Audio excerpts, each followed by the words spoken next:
আসসালামু আলাইকুম সবাইকে। আজকের ভিডিওতে আমরা দেখব কিভাবে 100 ms ক্যালকুলেটরের সাহায্যে খুব সহজে আর গুণন অথবা অপনয়ন অথবা প্রতিস্থাপনের যে কোনো একটি অঙ্ক আপনি করতে পারবেন। এখানে আমি তিনটা টপিক থেকে তিনটা প্রশ্ন নিয়েছি: প্রতিস্থাপন, অপনয়ন আর গুণন। তবে ইন্টারেস্টিং বিষয় হচ্ছে আপনি ক্যালকুলেটর একটি মোডের মাধ্যমেই এই তিনটা প্রশ্ন খুব সহজেই সলভ করে ফেলতে পারবেন।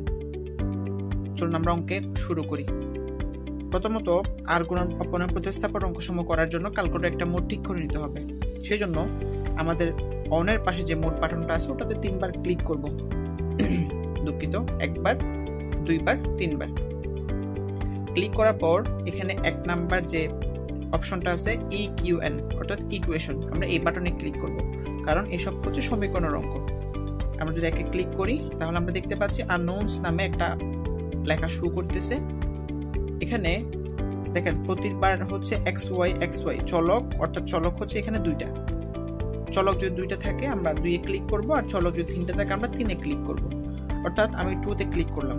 2-তে ক্লিক করার পর আমাকে a1 এর মান খুঁজতেছে। এখানে মনে রাখতে হবে x এর সাথে যেটা থাকবে সেটাকে বলা হয় হচ্ছে a1, y এর সাথে যেই শকটা থাকবে এটাকে বলা হয় b1, আর যেটা সমানের ডান পাশে অথবা বাম পাশে থাকবে অথবা ডান পাশে, যেমন এখানে সমানের ডান পাশে আলাদা করে দেওয়া আছে, এটা সমানের বাম পাশে আলাদা করে দেওয়া আছে। সমানের ডান পাশে যদি থাকে এটাকে ধরবো আমরা c1। সেম ভাবে এটা হচ্ছে a2, এটা হচ্ছে b2, এটা হচ্ছে c2। আমরা যখন ক্যালকুলেটরের মান সমূহ ইনপুট দিব তখন এই মানগুলো দেখে দেখে আমরা ইনপুট দিব। এখানে a1 এর মান আছে 7, আমি শুধু সহগটা 7 দেওয়ার পর প্রতিবার মান দেওয়ার পর আমরা ইকুয়াল সেন্টারতে প্রেস করব, ইকুয়াল দিলাম। b1 বলা হয়েছে -3, মনে রাখবেন মাইনাসটা থাকলে কিন্তু মাইনাস সহ ইনপুট দিতে হবে। তাহলে -3 আমি ইকুয়াল সাইনটাতে প্রেস করলাম। এরপর সমানের ডান পাশে আছে হচ্ছে 31, আমি 31টা প্রেস করলাম, 31টা লিখে প্রেস করলাম, ইকুয়াল সাইন প্রেস করলাম। a2 বলা হয়েছে হচ্ছে 9 লিখলাম, আমি ইকুয়াল সাইন প্রেস করলাম। b2 হচ্ছে -5 লিখলাম, ইকুয়াল সাইন প্রেস করলাম। c2 হচ্ছে 41টা লিখে আমি ইকুয়াল সাইন প্রেস করলাম।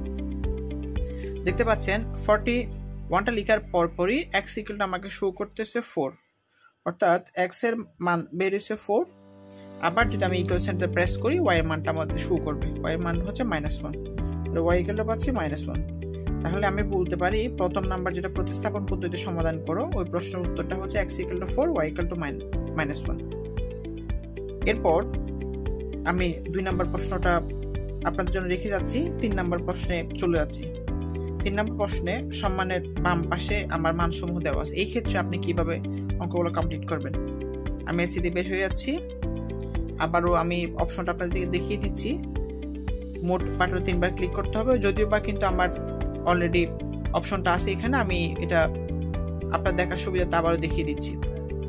আমি একে ক্লিক করলাম, ক্লিক করার পর যেহেতু চলক 2টা আছে আমি 2-তে ক্লিক করলাম।